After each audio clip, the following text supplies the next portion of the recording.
Good morning and welcome. Happy Sunday. Nice deep breath in and out. Welcome to your early morning intuitive guidance. I'm Dr. Bonnie Nussbaum, here with some words of wisdom for today, and we have some awesome words of wisdom today. Good morning, Abigail. You are my first person here, my first practical rebel to show up. Welcome, welcome.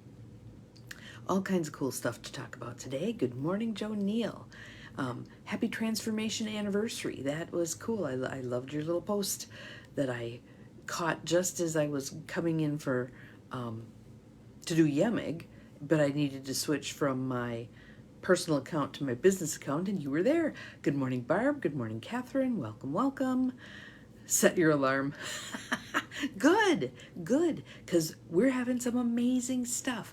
And in true Bonnie fashion, good morning, Cindy. Welcome, welcome. I have to laugh because remember how I started the Brene Brown stuff with, well, maybe I'll talk about it for a day. And then, well, maybe 2 days. Well, now I'm up to a plan for 4 days of talking about this way cool stuff. So I think you'll enjoy it, and I think we're all going to learn a lot. And interestingly, it instilled in me a sense of hope, a path that we can take to greater communication with everybody around us.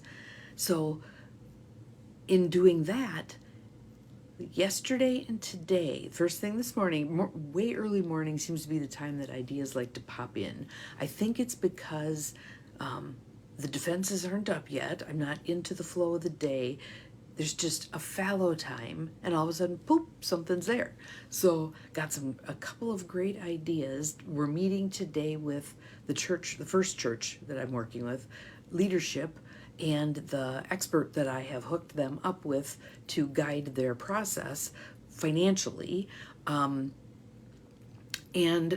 2 ideas just flew into my head that over the last couple of days that I think are going to be useful. So first I want to start though with saying thank you to my friend Brenda McCammon from Ontario, Canada. She and I were people who went on Kayleen Welsh's trip to a goddess retreat to Isla Mujeres, Mexico, and when we were there together, she had handed out these bookmarks that she had painted. I love this thing. I absolutely love the colors on it. I just think it's so pretty. And I told her at one point, when I finally get my little cottage house in my intentional community, I want to pay you to do a wall one for me. And so yesterday in the mail, I get a little note from Brenda. Good morning, Gwen. Glad you are here. Welcome. And she included a whole bunch of new bookmarks. This one, she says, is the interpretation of empowerment, because empowerment's one of my words, right? So these are empowerment. A little bitty one. And it says on the back, breathe. Love that. And then 2 more that all say breathe on the back as well. How cool is that? Let's see if I got them right side up or upside down. I think I got them right side up. So I'm just so excited. I have all these fun little bookmarks to play around with. So thank you, Brenda. I greatly appreciate it. Good morning, Maureen. Welcome. So we're back to Brene, Atlas of the Heart. And again, I've got it laid out that we can do some little chunks because, yes, aren't they cool? I just love them. She could have a second career as an artist. She is actually a nurse. I think she's retired, but a nurse. And I hear the dogs coming in, so they don't usually come to visit me, so we'll see how this goes. But anywho, I want to do some little chunks because this is new territory. This is new information. I had to go back, this book and the other book I'm reading on the housing stuff, and reread several times because it's new territory. Yes, go nurses. I have to make new pathways in my brain to get this stuff to sync. And nursing, I'm going to say I think that's one of those careers where y'all need an overhaul. The way they have the system set up is exhausting, soul-sucking. And I see, well, my friend Candy's a nurse and has moved from floor after 30 years to administration to try to save her sanity and her body and all kinds of things. So we need some kinder, gentler ways of employing nurses, employing physicians, etc., etc. The healthcare system needs an overhaul. When we greatly value, when it's a contest, who can stay up the longest and do without the most, not cool. So, back to the book. Let's start with some breath. In through the nose, out through the mouth. In through the nose, out through the mouth. Absolutely, absolutely. Absolutely. Most of our calcified systems have their issues, right? And sometimes we can modify a system that's in place. Sometimes when it's calcified, it kind of needs to go through the Kali energy, destruction, blow up, etc. thing. Enough said. In through the nose, out through the mouth. All right, so we are on page 255 in the book, and I'm going to show you the picture. I said I'm going to start feeling like the kindergarten teacher. I get to hold up the pages and we all get to look at the book. Cultivating Meaningful Connection. So this is Brene Brown's new model that she's working on out of all of her decades of research. She's putting together, she calls it, a grounded theory on cultivating meaningful connection. There's a mouthful, right? But think about that. Cultivating meaningful connection. How does that feel in your heart and soul? That's pretty good stuff, right?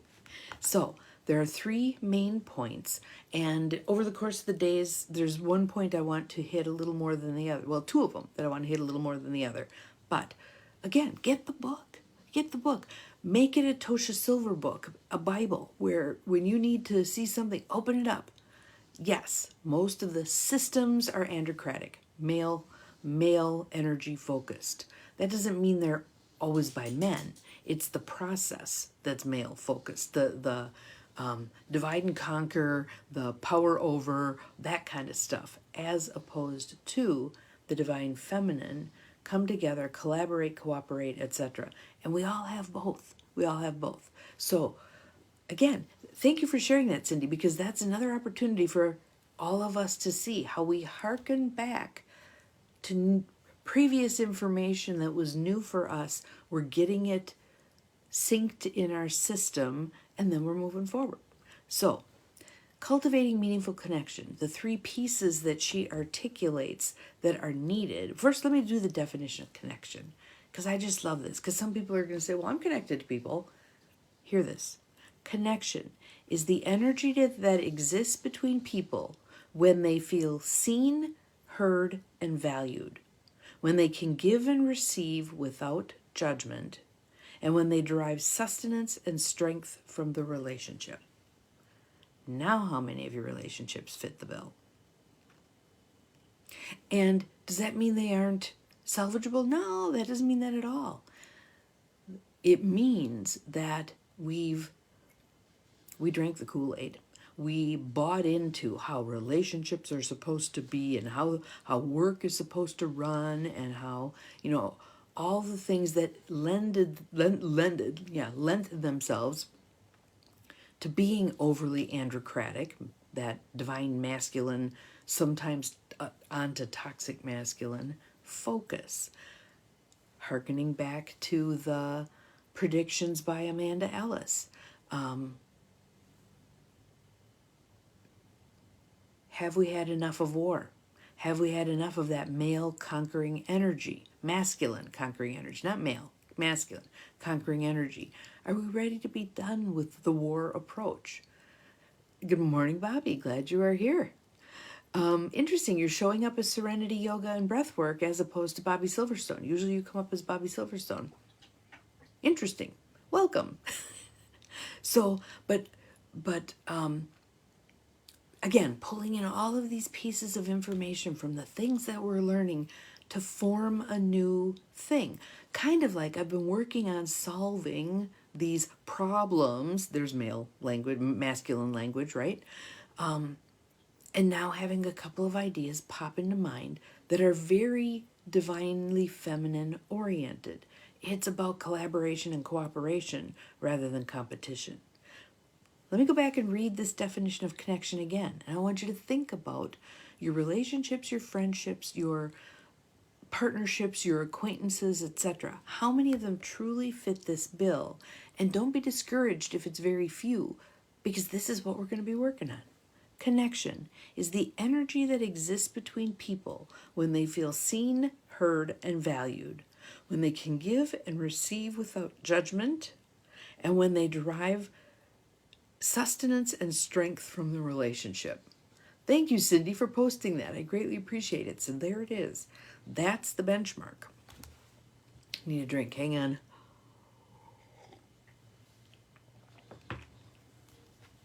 And I can hear my sister out there shoveling. I don't think we got nearly as much snow as they were predicting. Thank you. But it's still out there. So, in the willingness to create connection in our friendships, our relationships, our acquaintanceships, etc., Brene Brown is saying, her theory says, there's 3 facets that we need to focus upon. Developing grounded confidence, practicing the courage to walk alongside, and that's one that I want to hit because that's one that's been in my face lately, and practicing story stewardship, and that one I want to hit. That's the one that holds the cartoon that I was talking about yesterday. So that'll be day 4. This is day 2. But again, I want to give us little sound bites that we can chew on. Yes, this is such a good book. I'm glad you have it, Gwen.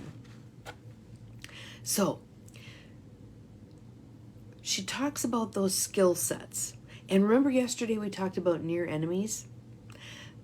In this chart, let me hold it up so you can see it. The way it's laid out is she defines the skill set.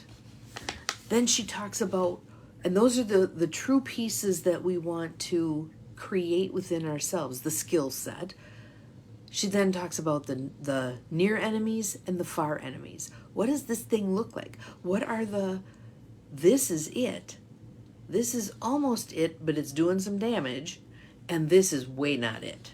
Okay? So what I'd like to do with this is pick a few of those and share some of it. Because I think that near enemies concept that we talked about yesterday, hang on, I gotta write something down here.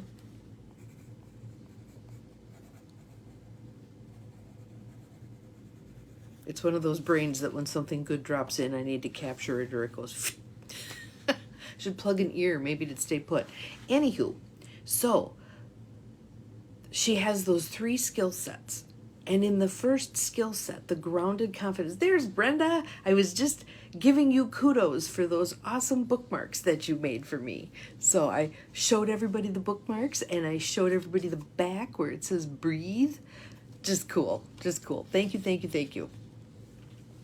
So this first skill set, again, there's 3. The first skill set, grounded confidence. There's 1, 2, 3, 4, 5, 6, 7 aspects to that. So I'm just going to pick one. Knowing and applying the language of human experience and emotion. That's what we're aiming for. There's aiming. That's what we're looking to achieve, accomplish, create. The near enemy of that is knowing and proving. Shaping emotion and experience to fit what we know. Well, this must mean, yes, they are beautiful. They are beautiful. The far enemy is protecting our fragile self-worth. Acting out, shutting down, giving up, blah, blah. Okay? So I just want to do a few of these to kind of give you the flavor of that first skill set. If the first thing in the skill set is under grounded confidence, is practicing courage. Okay, breathe there. Practicing courage. The near enemy, in other words, the near miss, it may look like courage, but it ain't. It's the wolf in sheep's clothing. Not owning our hurt, pain, and fear. Everything's fine. Everything's great. Doing fine. No big deal. Blah, blah, blah. Okay? It's a near enemy. It may look like courage, but it's not. Okay? And then the far enemy, in other words, diametrically opposed to practicing courage, is choosing armor or comfort over courage. Armor or comfort over courage. And we all know those people. And we are those people, right? We have those things where, yep, the encasement drops into place when it gets poked. Instead of us taking a breath and staying in vulnerability, ooh, that hurts, that stings. Give me a minute, I gotta catch my breath on that one, kind of stuff, okay? Another one under the grounded confidence is staying curious. How often do I talk about us going into our curious observer? Let's observe this. I wonder how this is going to work out. So that's what we're wanting to step into, staying curious. The near enemy, the near miss, the wolf in sheep's clothing is challenging and criticizing more than exploring and contributing. You know that person, the total naysayer. Well, that's not going to work. What about this? What about that? And they think they're being helpful. But remember that quote that I did, and I'm going to probably butcher it here, but it was Brother Thomas Stephenson who said, when we impose those practicalities, the logistics, too quickly on something, it dies. Good morning, good morning. Glad you're here. New people popping in. This is fabulous. So we don't want to, I call it ick on someone's wow, piddle on their post toasties, whatever you want to say, but we don't want to snuff out the light in a new idea by offering criticism. That's not helpful.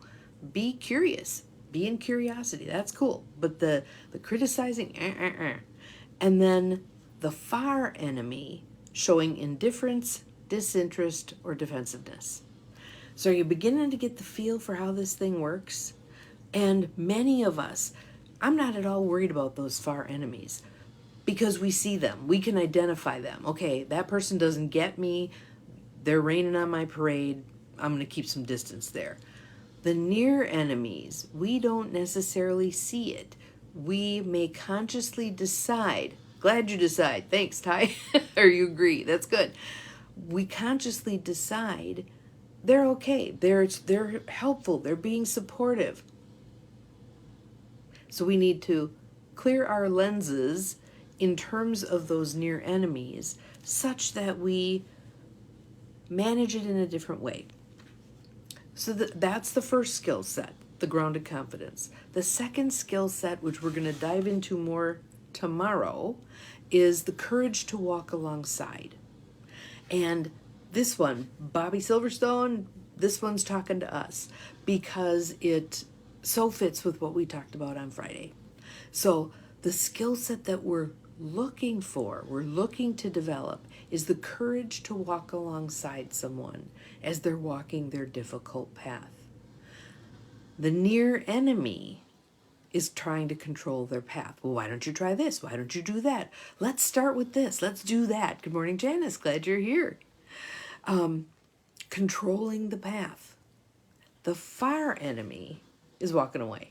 And again, obvious, when someone turns their back and walks away, we know where we stand, right? When they're still present, but what they're doing may seem helpful. Again, I go back to help is the sunny side of control. We may get confused and misread their help, four-letter word, as attempting to be helpful, even when it doesn't feel good to us, even when it's an energy drain to us. When someone is trying to control, here's what you ought to do, here's how you ought to do it. Yes, we all need lots of help with skill set too. Absolutely. Which is why we're going to talk about it a lot tomorrow. But let me just give you a few of them in here that I think are helpful. If what would be the skill set, in the courage to walk alongside, there's practicing compassion. Practicing compassion. How many of us goof up pity with compassion? How many of us goof up sympathy with empathy, right? So the near enemy is showing pity and comparing suffering. So if you hear someone say, oh, well, that's terrible, but mine was so much worse. No, not helpful. Not helpful. And again, they may be trying to come alongside us in our suffering, but that is not the way to do it. That is not a successful method, okay? The far enemy of compassion is cruelty, creating distance, separation, disconnection, treating others like they're invisible. Women, people of color, people with disabilities, many of us have had that feeling of being invisible. You almost want to go, am I talking to the wall here? What is this?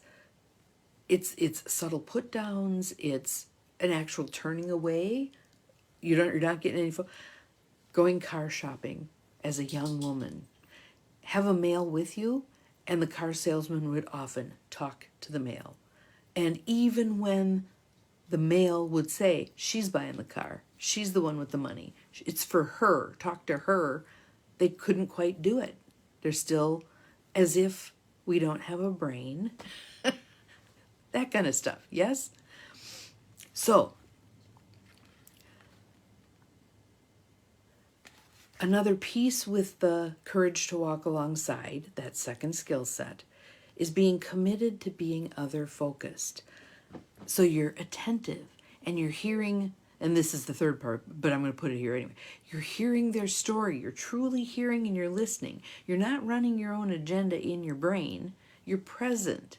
You're not thinking about what am I going to say next, or how is this relevant for me, or any of that stuff. You're staying focused on their distress in the moment.